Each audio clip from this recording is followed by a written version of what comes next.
Hi, thanks for joining us this afternoon for the last of our guest speakers. I'm very honoured to be able to introduce Pamela Robertson Wojcik, who's a professor in film, TV and theatre and concurrent faculty in American Studies and Gender Studies at the University of Notre Dame. She is president of the Society for Cinema and Media Studies, so please, our grad students, take note of that. And author of Guilty Pleasures, Feminist Camp from Mae West to Madonna, which was 1996, and more recently, author of two books, The Apartment Plot, Urban Living in American Film and Popular Culture, and Fantasies of Neglect, Imaging the Urban Child in American Film and Fiction, and those two books, I think the Venn diagram of which the area of overlap is precisely inhabited by the film that we just saw, or that we saw earlier, The Window. And she is currently writing a book about the film Gidget. So please help me introduce Pamela Robertson Wojcik.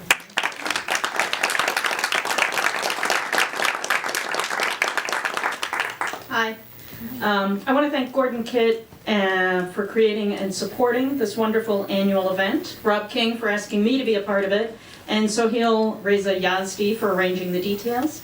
I'm honored to be here.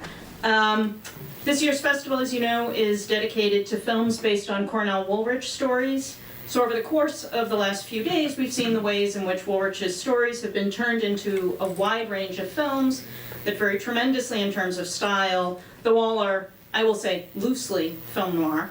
I'm not sure about the leopard. These films all handle the Woolrich source material differently, some adhering more closely to the source in plot, others veering further away. Of course, many of us judge an adaptation by how faithful it seems to the book. We ask, did the movie get it right? Or we claim they got the character wrong, they ruined the ending. As R. Barton Palmer notes, faithfulness or fidelity as criteria for adaptation implies that the better the adaptation is, the less it can be differentiated from what, in its otherness, it must replace. This view of adaptation privileges the source and assumes that any alteration or adjustment, no matter how brilliant or interesting, is a diminishment. Worrying about a film's fidelity to a written source, however, is always already a losing game. As Christian Metz taught us decades ago, cinematic language is distinct from verbal language in a few key ways.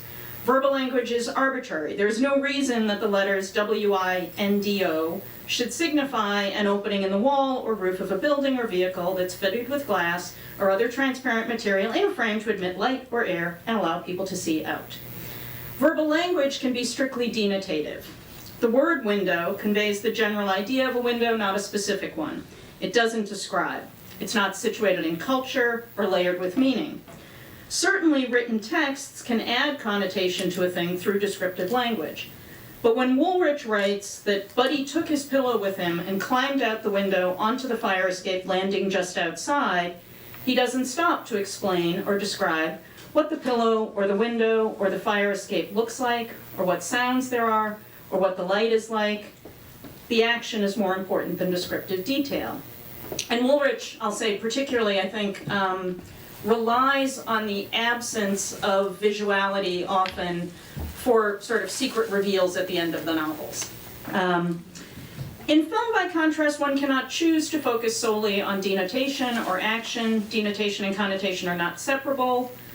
We see an image of a window, therefore we see a specific kind of window. The shot of film has a density and complexity that exceeds the word. Any shot consists of multiple choices. What kind of window and what kind of home or office or apartment or prison or restaurant? How is it framed? From what angle? What distance? How is it lit? What film stock is used? What time of day is it filmed? Are there other objects or people in the frame? Is there a title? What sounds do we hear? Wind, music, voices, some combination of those? What kind of music, sounds, voices? Saying what? Even if you had 1,000 shots of the same window, they would differ depending upon the multiplicity of options available.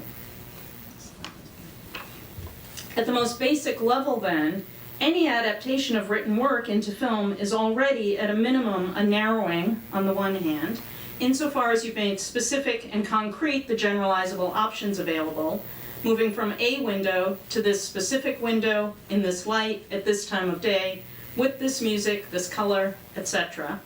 and on the other hand, a thickening, insofar as you've added layers of connotation and thus density. The image carries cultural connotations. The specific image, a window, works connotatively to convey class, location, gender, and other suggestive details that the word alone does not convey. We see urban tenement windows, Greenwich Village windows, windows in an artist's garret, windows in a French hotel, windows in black and white and color during the day and at night, with people and without, from inside and out, with shutters, curtains, shades, with blinds, open and closed, penetrable and locked. Each of these windows carries cultural codes and connotations that enable us to understand aspects of the story that are left unsaid. At the same time, cinematic codes, which are learned from our experience of watching films, such as how something is framed or the use of a zoom, also carry connotations and convey meaning that exceeds the word. We understand that a dissolve conveys the passage of time, a close-up serves to draw our attention, a point-of-view shot matches our perspective to a character's. This double process of narrowing and thickening of the written text and adapting it to film has led some to consider adaptation as translation. The notion of translation, as Palmer states, emphasizes the shared identity of source and adaptation and suggests that some set of features or qualities are carried over from one text to another. The notion of translation allows for alteration of the source, removal of elements, or additions, what Robert Stam describes as the inevitable losses and gains of any translation. Moreover, just as any text can have multiple and competing translations, a written text can be read and translated in myriad ways. Julia Sanders compares adaptation to editorial practice, indulging in the exercise of trimmings and prunings. Yet, she claims, it can also be an amplificatory procedure engaged in addition, expansion, accretion, and interpolation.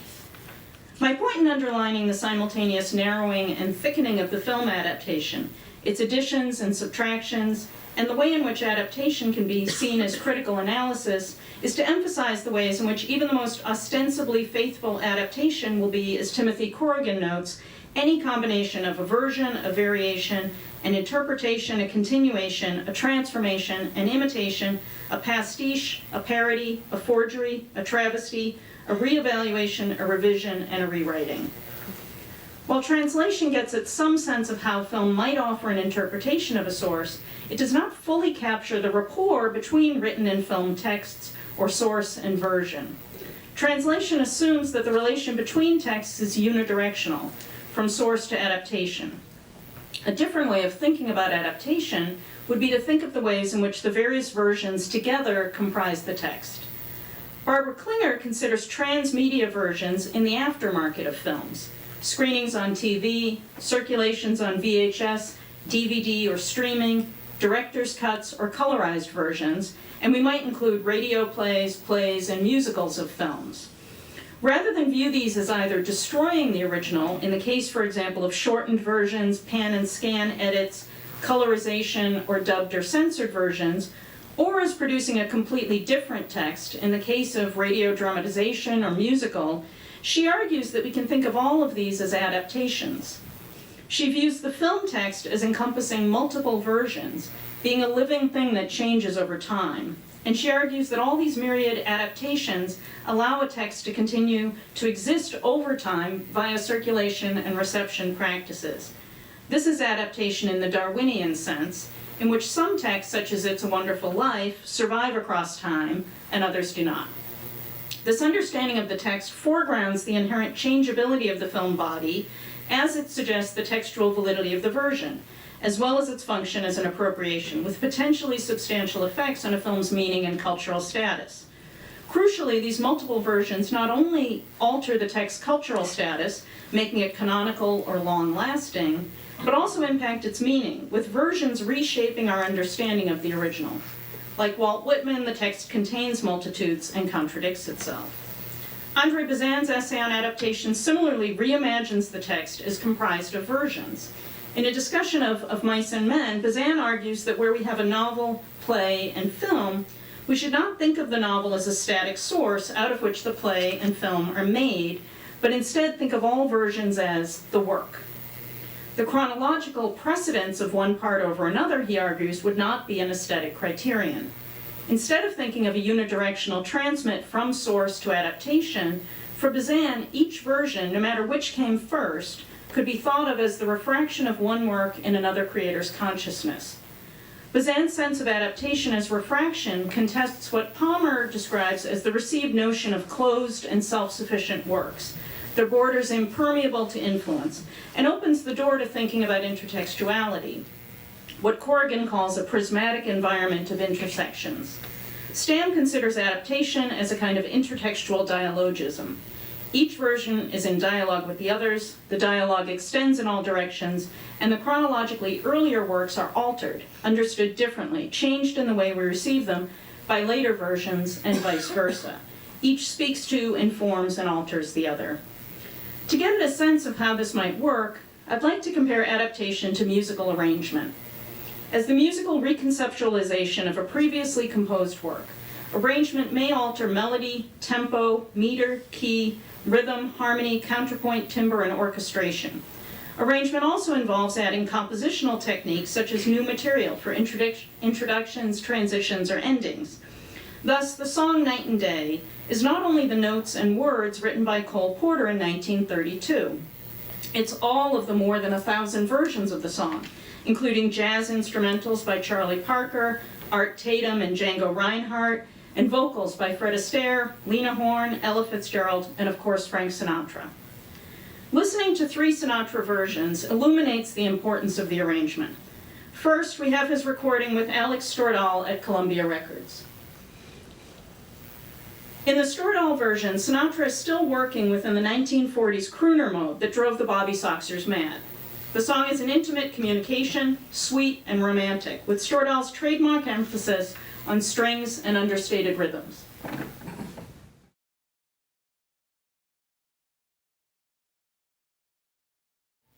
If any of you need to swoon, Frankie, as I do, Sinatra records the song again when he moves to Capitol Records as part of his comeback after losing his contract with both Columbia and MGM.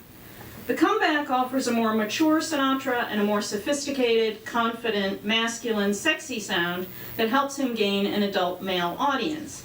Nelson Riddle's arrangements are key to the more swinging sound that defined Sinatra in the 50s, with a more percussive rhythm, horns, and finger-snapping tempo.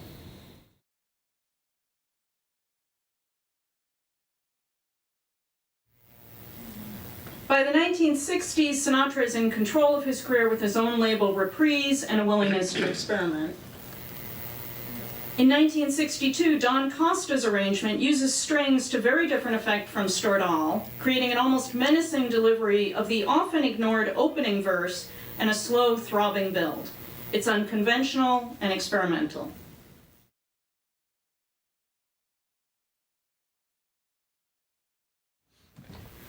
All 3 versions are night and day, but each of these arrangements brings out very different aspects of the song, and each revises our understanding of the song. They engage in a dialogue with each other. We hear Stordahl differently because of Riddle and Costa and vice versa. They are marked by historical changes in recording techniques, Sinatra's personal history, and changing musical taste, as well as industrial factors such as Sinatra's shift from Columbia to Capitol to Reprise. If we think of film adaptations as arrangements, it reminds us that the original written text, in this case Cornell Woolrich's stories and novels, are not closed but require reading and interpretation, even on the page, that each iteration of the work adds to and changes its overall meaning, and that texts are not solely created out of a creator's vision, but exist in socio-historical context and are impacted by changing dynamics of production and reception. For the remainder of my time, I want to consider the dialogue between and among Woolrich's written texts and the films The Window, Rear Window, and The Bride Wore Black. I view these films as respectively the Stordahl, Riddle, and Costa approaches to Woolrich. I want to start with The Window. There's a larger constellation of texts that comprise the work.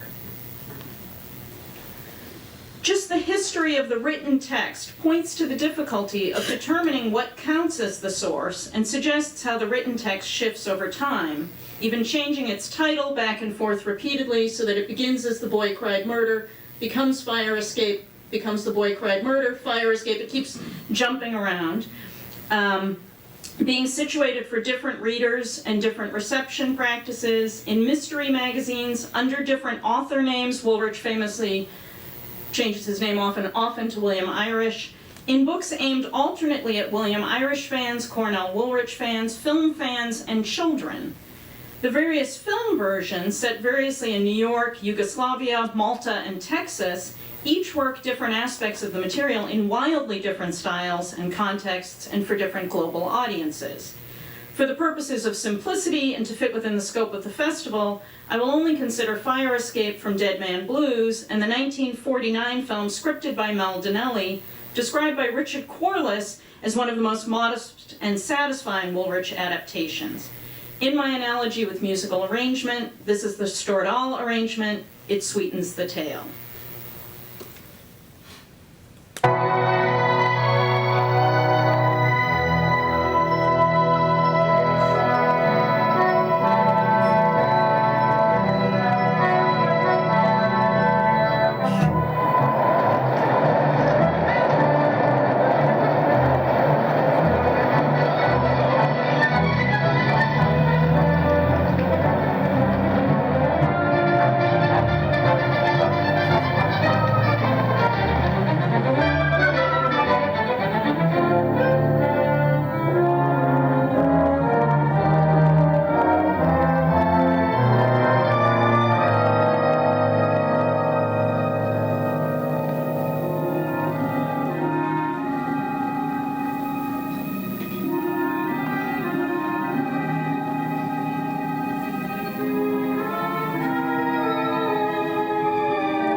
The film The Window, we start with an epigraph that links this film to Aesop's fable, The Boy Who Cried Wolf, adding an extra intertextual reference and echoing Woolrich's first title, The Boy Cried Murder.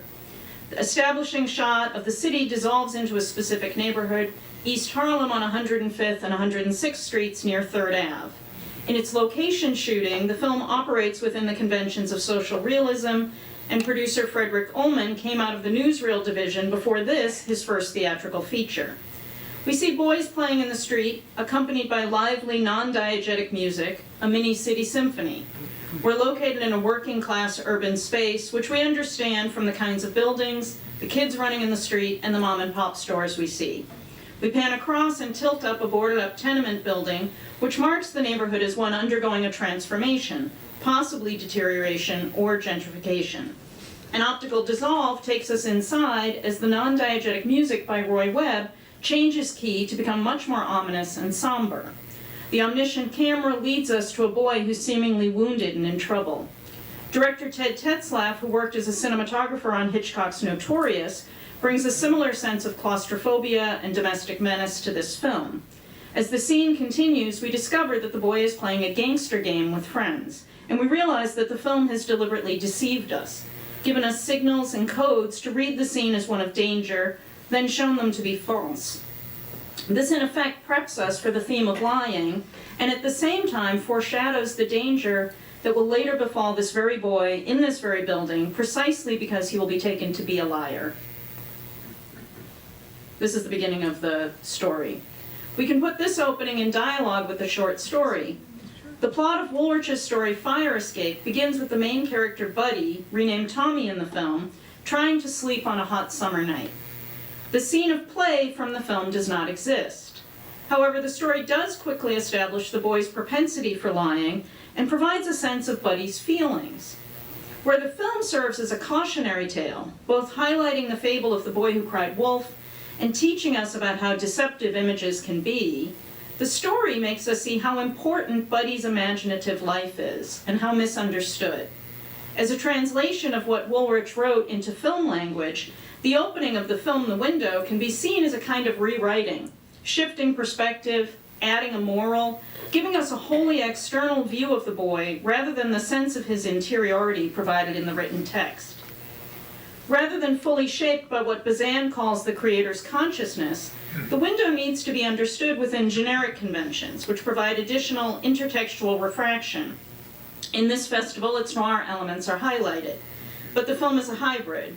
In addition to the noir eyewitness plot, the window can be linked to what I've named the apartment plot, a genre in which narratives are organized around the apartment as opposed to merely having the apartment as setting.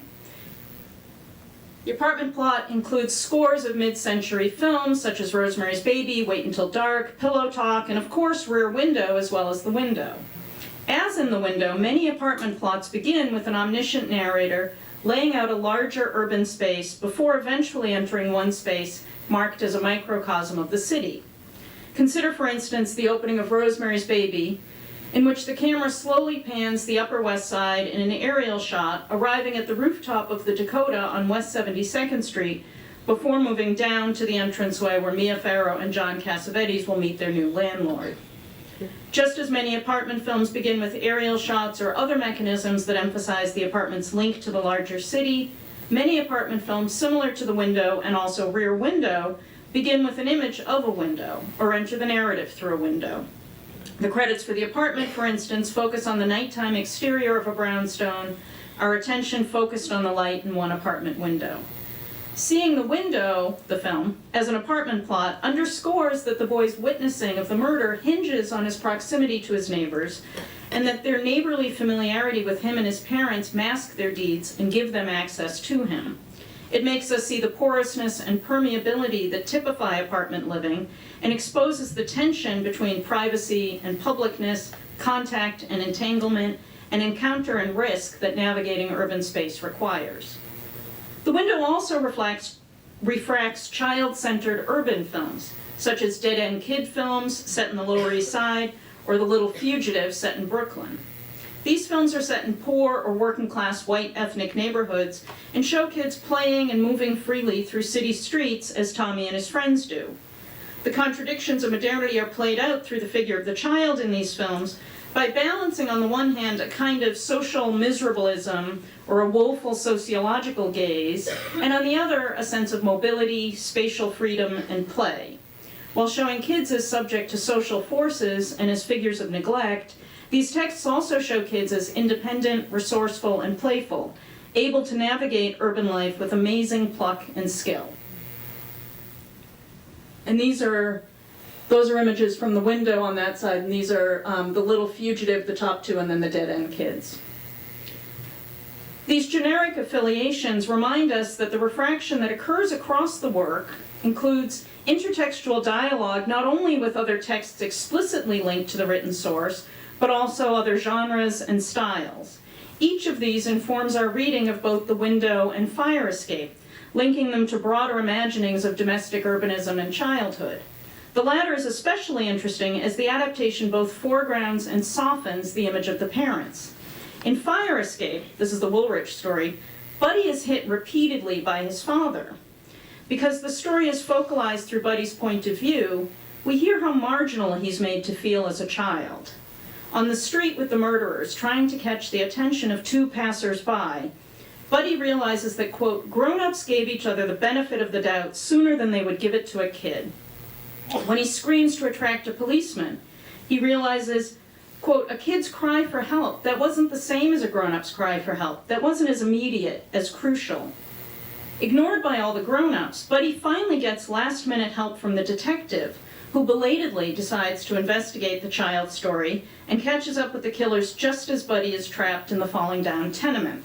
A deus ex machina typical of many Woolrich stories, which cast aspersion on the institution, such as the police, but allow for one good detective to resolve the case at the last minute. In the film, Tommy's parents are strict, but not physically violent. As Paul Arthur notes, despite their obvious working-class trappings, the parents are framed as Dr. Spockian models of forbearance and rational discussion. Nonetheless, the parents are still dismissive, if not casually negligent, and endanger Tommy through their moral certitude. The film denies the sudden appearance of the detective, but allows Tommy's parents to be present for his rescue. Where the Woolrich story provides the greater thrill and greater sense of adventure as Buddy goes it alone, the film resituates Tommy in the family unit and subjects him to the moralizing of parents with dialogue not found in the shooting script. So at the end of the story, he goes home and his father's about to whack him. At the end of the film, they kind of embrace him and tell him how proud they are. Child star Bobby Driscoll's life narrative provides another ironic refraction for the work. After being loaned out to RKO for The Window and winning Best Juvenile Actor of 1949, he made a few more films for Disney, notably Peter Pan, but then found himself unable to find work as he aged out of cute kid roles and into apparently serious acne. Drug use led to multiple arrests and stints in rehab, and then in 1968, when he was 28 years old, his dead body was discovered in an abandoned building, much like the one in The Window, and with no identification, he was buried in a pauper's grave. On to Rear Window. I characterize this as the Nelson Riddle arrangement. It brings a degree of sophistication and sexuality into the mix. As with The Window, Rear Window encompasses numerous texts, many more than I can include here if we include parodies and references as well as remakes. As with Fire Escape, Rear Window, the story has multiple titles, different author names, and varied venues for publication. It bounced around in Hollywood with multiple treatments before getting to Hitchcock, with John Hayes writing the screenplay, a screenplay that Hitchcock probably falsely claims to have dictated to Hayes without, he says, ever having read the story. And he never invited Cornell Woolrich to the movie. A key copyright decision, Stewart versus Abend in 1988, suggests how complicated the larger text's authorship is. A production company, Patron Inc., owned by Alfred Hitchcock and Jimmy Stewart, had purchased the movie rights to make Rear Window. Stewart Abend was a literary agent who acquired the rights to the Woolrich story, It Had to Be Murder, for $650 from Woolrich's estate.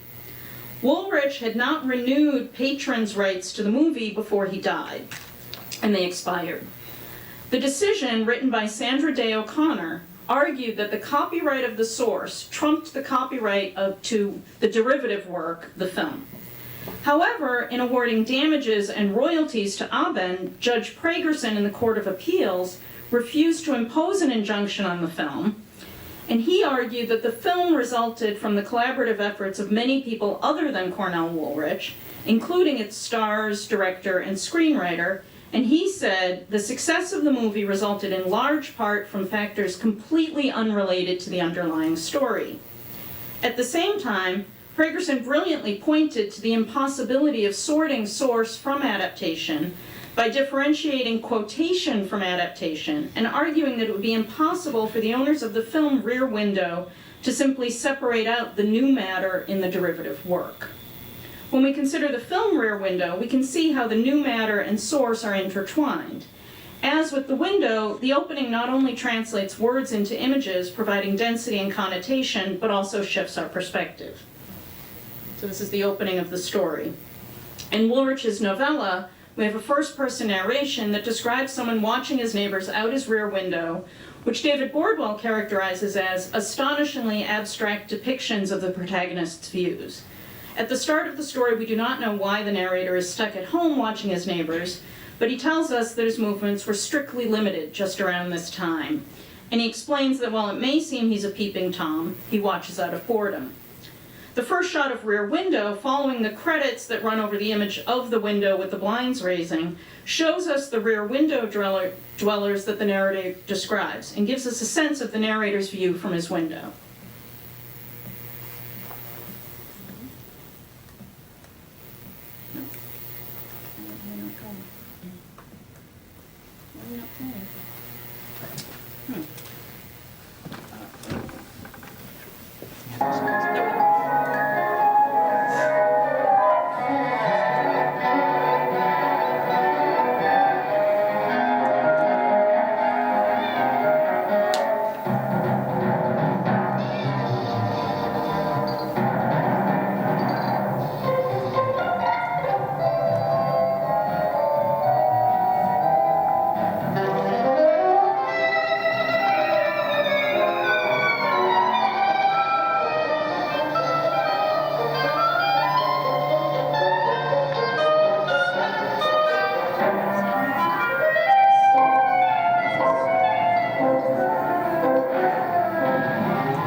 Do you have that listless feeling?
Window, this scene works a kind of deception.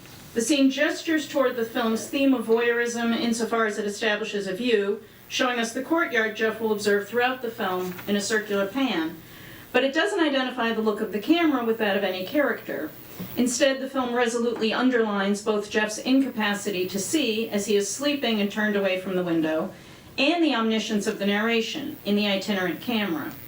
Amplifying the written text along with establishing shots of the courtyard which orient our eyes to the view, the film affords us an establishing soundscape or précis of sounds. First, we hear the jazzy Franz Waxman score with a few diegetic sounds, the cat's meow, the flap of pigeon wings, the milkman's steps and truck. Then it stops and we begin to hear exclusively diegetic sounds. The radio announcer, possibly alerting us to the fact that this is a narrative about masculinity in crisis, a radio rumba, an alarm clock, children playing, cooing birds, and traffic. As with the pan, these sounds prep us to understand that Jeff is an eavesdropper as well as a voyeur, and that sound cues, not least Mrs. Thorwald's off-screen scream, will play a key role in the film. This scene works, then, to create an identification and complicity between the viewer and Jeff by placing us, even in his absence, in the role of voyeur and eavesdropper. This is in excess of the need for identification to satisfy the requirements of the thriller, and is one reason this film gets read so often as a commentary on film spectatorship. Moreover, this opening alerts us to the fact that Jeff has a broken leg, a fact held back by Woolrich for a comedic reveal at the story's end, and we learn that Jeff is a photographer who broke his leg taking an action shot. Rear Window is often celebrated as an auteurist film with links to other Hitchcock works. It's exemplary of Hitchcock's manipulation of point of view and sound. It contains numerous Hitchcockian motifs, such as his cameo, attention to handbags and jewelry, and a fall from a high place. It's one of his single-set films, along with Lifeboat, Rope, and Dial M for Murder, and features favorite Hitchcock stars Jimmy Stewart and Grace Kelly. Rear Window's prismatic environment of intersections extends to Fire Escape as well as the original novella Rear Window, as Woolrich narratives of window eyewitnesses whose veracity is doubted and who endanger themselves through their pursuit of the truth. These stories evince a fascination in other Woolrich stories with narratives of window spying. These include Wake Up with Death from 1937, in which a character wakes in a hotel room to find a dead woman on the floor by his bed, and receives a call from someone claiming to have witnessed him murder her from the window opposite. And Silhouette from 1939, in which a couple witnesses a man seemingly strangle a woman behind the shade of a window. At the same time, as I've argued elsewhere at length, Rear Window stands with The Window as an exemplary apartment plot. In terms of its new matter, Hitchcock's film deviates most from the story in replacing Woolrich's character Sam, the narrator's African-American houseman, with the white women Lisa and Stella. In dividing Sam's role between Lisa and Stella, the film works to make them complicit with his gaze, their involvement enabling ours. Sam serves as punctuation in the story. His entrances and exits mark the days and nights. He also serves as an accessory to the narrator to investigate outside the confines of the apartment. He goes to Thorwald's 3 times to determine his address, to deliver a note reading "What have you done to her?" and to disturb the room to trigger a reaction. He also serves as authenticating black man who senses death via superstition, by the sound of a cricket.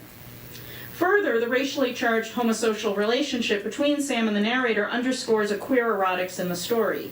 Sam's presence hints at a queer dynamic as he and the narrator seem to have an intimacy having been together 10 years, including a time when the narrator says, "We were bumming around on that cabin cruiser that season." The text plays with the narrator's closeted desire as he wishes to bring the murder into the open and views Thorwald and himself as caught in a double-bind desire related to disclosure. How to keep it hidden, how to see that it wasn't kept hidden. The text as a whole participates in the logic of coming out, as the reader only discovers in the last line that the narrator has a cast on his leg, a final anticlimactic disclosure typical of the last-minute reveals Woolrich favors in such stories as 3 O'Clock and The Bride Wore Black. Instead of a queer erotics, the film has been aligned by Laura Mulvey and others with a heterosexual male gaze that links voyeurism and sadism. In this reading, Jeff's voyeuristic views of women, the bathing beauties, Miss Torso, entails sadism, insofar as Lisa is most endangered when she becomes the object of his gaze. The story also plays on this as the narrator watches Sam across the courtyard and says, "There wasn't any way I could protect him. He must have been tense doing it. I was twice as tense watching him do it." While Lisa's presence and the film's scopophilic tendencies can be read as heterosexualizing the text, Jeff's resistance to marrying her, along with Stella noting his failure to have his temperature raised by the bathing beauties, and the concern with male potency in the radio ad, all raise the specter of masculinity in crisis, if not homosexuality. In addition, Stella furthers a queer reading insofar as Thelma Ritter is one of many character actresses whose sardonic persona made her a lesbian favorite. The new matter of Rear Window can be seen as sublimating the queer erotics of the story, transforming a potentially gay narrative into a heterosexual marriage plot. At the same time, reading the story and film together illuminates the queer elements in both. Adapting Rear Window can be seen as a game of concealment and disclosure, how to keep it hidden, how to see that it wasn't kept hidden. Finally, The Bride Wore Black. I align this with the Costa arrangement of Night and Day as the most experimental and unconventional of the three texts. Like the others, it exists in multiple versions with one title changes and other differences I'll discuss in a bit. It marks the beginning of Woolrich's Black series, a sequence of 6 novels all concerned with the workings of fate, crime, and punishment. Unlike Fire Escape and Rear Window, it's only been adapted once that I know of, though Tarantino's 2003 film Kill Bill clearly owes it a debt. The novel is a revenge narrative about a bride, Julie, who seeks to kill the 5 men who, driving drunk in a car, accidentally killed her husband on the church steps as he exited their wedding ceremony. Woolrich structures the novel as a dispositif, or game. The novel has 5 parts, each titled with a man's name. The first 4 sections each have 3 subsections. One labeled The Woman, that tracks the bride's movements. A second with the man's name, which describes his murder. And a third, Postmortem, which describes the actions of a detective who tries to solve and connect the murders. The 5th section of the novel deviates from this as the bride's plans are derailed. There's an additional section that is a flashback to explain Julie's motives and the detective's final revelation that her supposition about the men was wrong. They didn't kill her husband, and her husband's criminal activities, unknown to Julie, led to his murder by a former accomplice. He just happens to shoot him at the exact moment that the car comes by.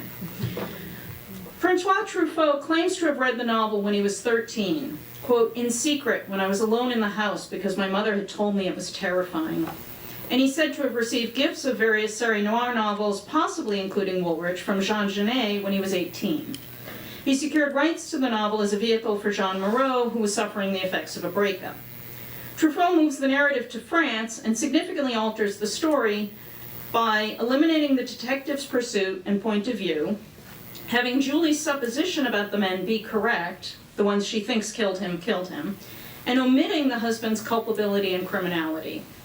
Whereas the novel evinces a série noir sensibility in its dark rendering of the bride's efforts as absurdly pointless, as T.J. Ross writes, in the film her actions prove, however dementedly, purposeful. Both the novel and the film begin with deception, as Julie leaves home and boards a train, only to exit the other side of the train as though this were the end of the trip rather than the beginning.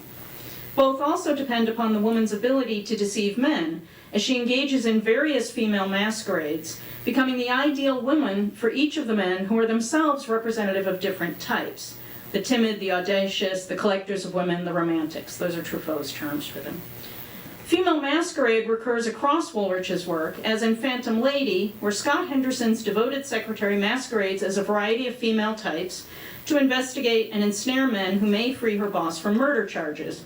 Or The Black Angel, in which wife Alberta similarly masquerades as a variety of types to investigate and ensnare men who may help free her husband from murder charges. We could also add Waltz into Darkness, in which a woman kills another woman, then masquerades as the mail-order bride, deceiving the would-be husband. In each, the woman knows instinctively what each man wants, and she knows intuitively how to become it. The film version is in dialogue with Hitchcock as well as Woolrich. Truffaut made the film shortly after publishing his book of interviews with Hitchcock, and most critics believe he worked with a Woolrich source in homage to Hitchcock. Taken as an homage, the female masquerade in The Bride Wore Black seems to resonate with Vertigo and Notorious in its multiplication of men meeting their ideal woman in a manufactured phony. His use of a score by frequent Hitchcock collaborator Bernard Herrmann accentuates the depth. Its opening, as Penelope Houston claims, is unmistakably Marnie.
Nods to Hitchcock, most critics argue that The Bride Wore Black parts company with Hitchcock due to its unreality.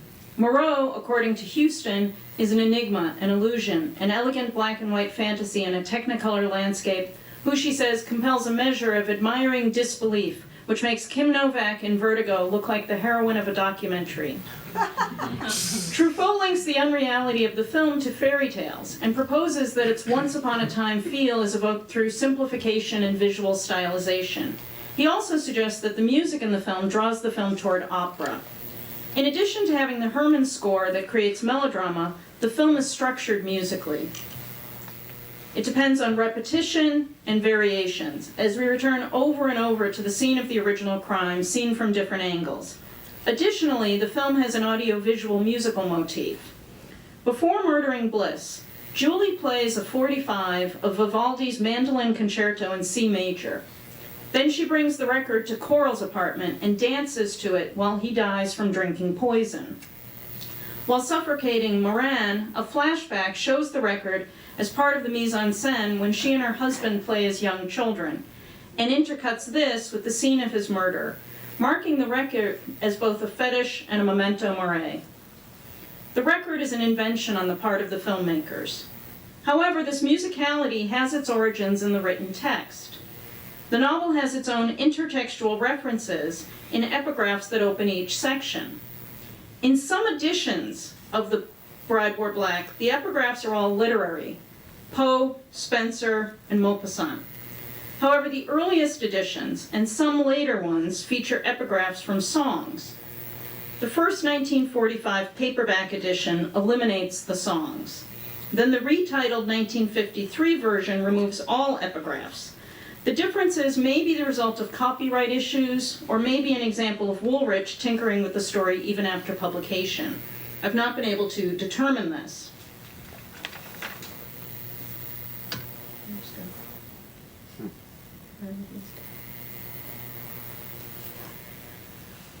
The different use of epigraphs significantly alters the text's meaning and point of view.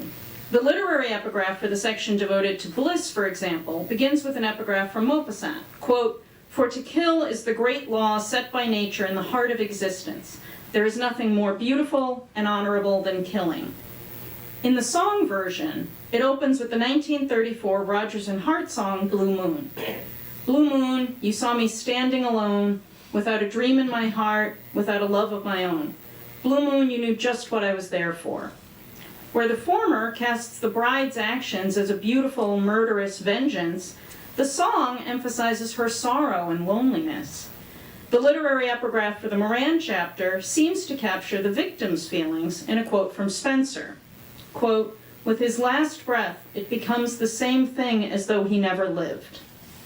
By contrast, in the song version, the section on Moran that begins with, wait for it, Cole Porter's Night and Day, it uses the same oft-neglected introduction that the Costa arrangement does. Quote, "Like the beat, beat, beat of the tom-tom when the jungle shadows fall, like the tick-tick-tock of the stately clock as it stands against the wall." Instead of emphasizing the man's erasure as though he never lived, the Night and Day epigraph provides insight into the bride's obsessive need to pursue the men, as readers are led to recall the voice within that keeps repeating, you, you, you. In replacing Night and Day with Spenser, then, the text shifts sympathies and meaning. In effect, Truffaut shifts them back to the bride's sorrow and her obsession. Whether or not they appear in every version of The Bride Wore Black, Woolrich used Blue Moon and Night and Day as part of his arrangement of the text.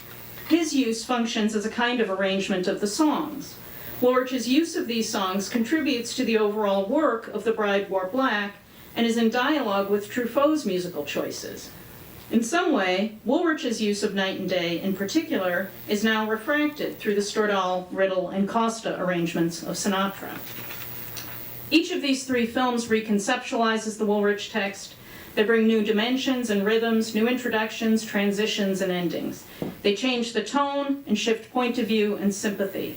The films engage in a dialogue with each other as well as with the source texts. The window informs Rear Window, and Hitchcock permeates The Bride Wore Black. Each one illuminates aspects of the Woolrich as they refract it. None are faithful, each one is wildly different, and each one is wonderful. Together they open a window onto the work of Cornell Woolrich. Thank you.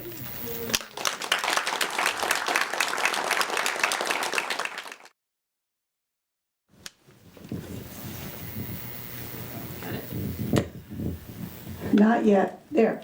Thank you, Pam. I'm so struck by your idea of comparing musical arrangement to the problematic of adaptation, which I think is very striking here. And I wanted to ask you a very difficult question.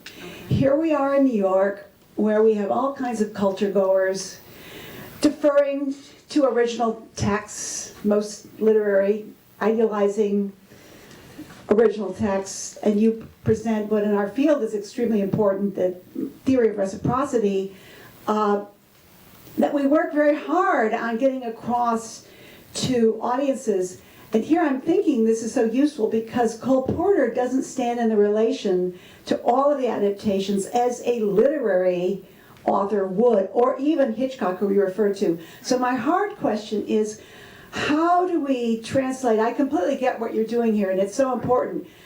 Our challenge, how do we translate that to send the message to audiences in New York, not just the audience tonight, which is fairly sophisticated, that they need a really better way of approaching popular culture?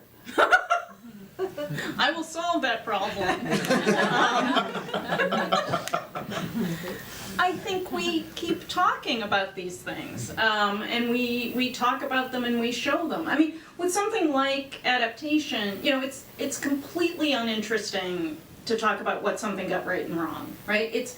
Or to act as if we all understand the meaning of that original thing anyway. I mean, that's something I talk about with students, is the idea, you know, if the meaning were transparent and if it was all contained within, say, fire escape, then we would have to have no conversation about the stories we read, right? Because we're all reading them and bringing different things to them. So in some way, you know, every reading is itself already a performance of the text, right? If you read Fire Escape and read, you know, about Bobby's imagination, each one of us has a different Bobby in his head, right? I think of the beginning of Manchurian Candidate, where the different soldiers have all been brainwashed, and when we see their brainwashing, they're supposed to see a garden party of ladies, and you know, the Sinatra character, it's all older white ladies, and then an African-American soldier, it's all black ladies, right? And I think of that as a really good way of thinking about how we all sort of have different pictures in our head that we're animating, so we're already creating a different text, right? And then as you filter it, and I mean, I went to the most basic sort of ideas of differences between film and texts just to say, you know, that the thing about the window, where it's like, well, what does it mean when you say, like, there's a window? What window? What neighborhood? Where are we? What are... And the film at least has to make those choices, right? And so already you've transformed it dramatically, even if every bit of dialogue comes from the story, even if every plot point comes from it, and you're not getting that. But to think of it as sort of a question of, as if there's this pure original text, and particularly with someone like Woolrich, he messes with these things so much. I mean, I didn't know about the night and day epigraph when I was initially writing this. I'm just teaching a class on Sinatra. I have Sinatra on the brain. So I thought, oh, I'll just throw some Sinatra in. And then I'm checking something about the Woolrich, and it refers to a Cole Porter epigraph, and I'm like, but that's not in my edition. So I went on to Abe Books, and I found all these booksellers, you know, all these great guys. And I'm like, okay, you have this edition. Does it what epigraph does it have? What does it have? What does it have? And I was like chasing people all over the country to figure out where it was. So it's like, even that transformation in terms of what edition you got, it's a completely different narrative. It's a completely different thing. And, you know, the fact that he retitles them, whether you're reading it in a mystery magazine or a hardcover that's celebrating the author. I mean, Frank talked about sort of the way that Woolrich had this stature, but you can see, you know, he's such a journeyman, so he's just throwing things out in any venue, changing the name, changing, you know, his name, right? So we can get a buck over here, a buck, I mean, I don't know if that's why, but he gets these different things. So I think that, you know, you have to sort of back up and think about, even if you think about the film as sort of a translation, that text is so complicated in the first place. I mean, it's why we have whole industries of academics to talk about these things, right? We wouldn't have jobs if there weren't some work that had to be done to unravel these things. So I think it's just getting at that and getting at how complicated it is to even know what that original source is. So I don't know if that answers. Problem solved. Hi. Thank you so much for your talk over here. Over there. So I wondered if you might speak, this is perhaps a way to put Professor Krutnick's talk and your talk in conversation. I wonder if you might speak to how adaptation transcends medium here. You mentioned radio programs, novels, film and television, and I wonder how this might translate to noir and how the noir sensibility is in flux in these different mediums, and how perhaps some of these films I've noticed there's a trend in which, the endings or some elements of the film are changed to be more of a Hollywood ending. And so I haven't read any Cornell Woolrich, but it seems that the books and some of the radio programs have made changes that are perhaps more noir than some of the films. So how does this really cause us to think critically about noir as not something that's quintessentially filmic, but actually just a larger sensibility that transcends medium? Yeah, I mean, I think Professor Krutnick can answer this, the radio part, because he's doing this whole project. But I mean, we were talking earlier, and he was saying some of the radio things do slap in happy endings, some of them cut it, some of them significantly. So they're all working in these different dimensions. And I think what the radio raises that's really interesting is the idea that noir isn't defined by a visual style, right? Because the sort of original thing, it's like, okay, you got your rain-soaked street, you got your kind of German expressionist style, you have certain themes and things, but it was very much described in visual terms, right? People have begun to think about sound, right? Sort of the importance of jazz to film noir, right? But also, what does it mean to call radio noir, right? When it's just sound and narrative, that's a different stylistic mode, and thinking about that. And do you want to speak about that at all in terms of how you're defining radio noir? We can team up. Well, first of all, is this on?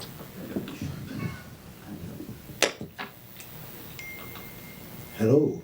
Yeah, first of all, the interesting the visual stuff, because it's only the French, when they invented film noir in the mid-40s, didn't talk about visual style at all.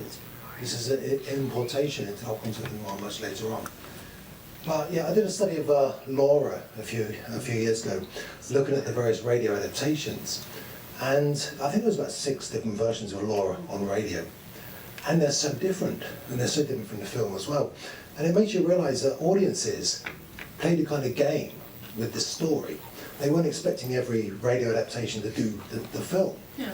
There was a lot of process involved, And I think it's a really interesting idea you brought up about arrangement.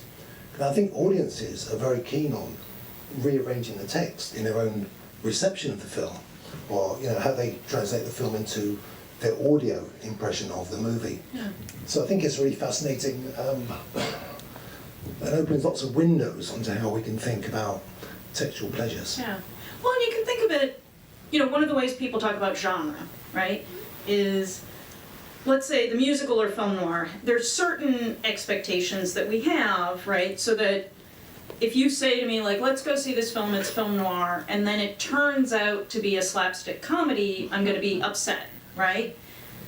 Because we have certain parameters, certain expectations. At the same time, it can't be that every single film noir is identical, right? We want what we know we want, and we want variation. And I think that's also the case with these different iterations of it, that the radio play is riffing on, in some way, both that written text and the movie, but it's also importing things. I mean, these radio versions will have sometimes the same stars from the movies, sometimes completely different, sometimes a mixture of ones who are in the movie and aren't in the movie, and sort of, again, context, like what radio show are they showing on, who's listening, what time of night is it aimed at kids, is it aimed at grown-ups, and so thinking about all of that and how that's playing, and sort of the reception context, I think, is really important.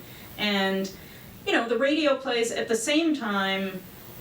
People, of course, wouldn't have been thinking, oh, now I am listening to noir radio. As Frank was talking about the other day, they think it's a thriller, it's a detective thing, it's this, or it's just Laura, right? And I have a familiarity with it. Maybe I saw it in the theater, maybe I didn't, but I'm aware of it. Or maybe this is my first encounter. So that's the other thing, is sort of where you enter in. I mean, I'm guessing, how many of you were at the window this morning, or at 1? How many of you read Fire Escape? Okay. How many of you read Rear Window? How many of you have seen it? So, your pleasure in Rear Window has never been impacted by whether it got it right or wrong, right? Did you know that instead of Lisa and Stella, it's like a black houseman who may or may not be sleeping with the narrator? No. But now that you know it, you think about it differently, right? And I think that's what's interesting is the conversation between all these different media, and it's why I like Barb Klinger's work a lot, because she's really working on this idea of this sort of transmedia larger text, partly thinking about it in terms of how things become canonical, but also how they're framed, right? What difference does it make to see something on kind of TCM with some kind of, middle of the road kind of host positioning things, or to see it, in the context of,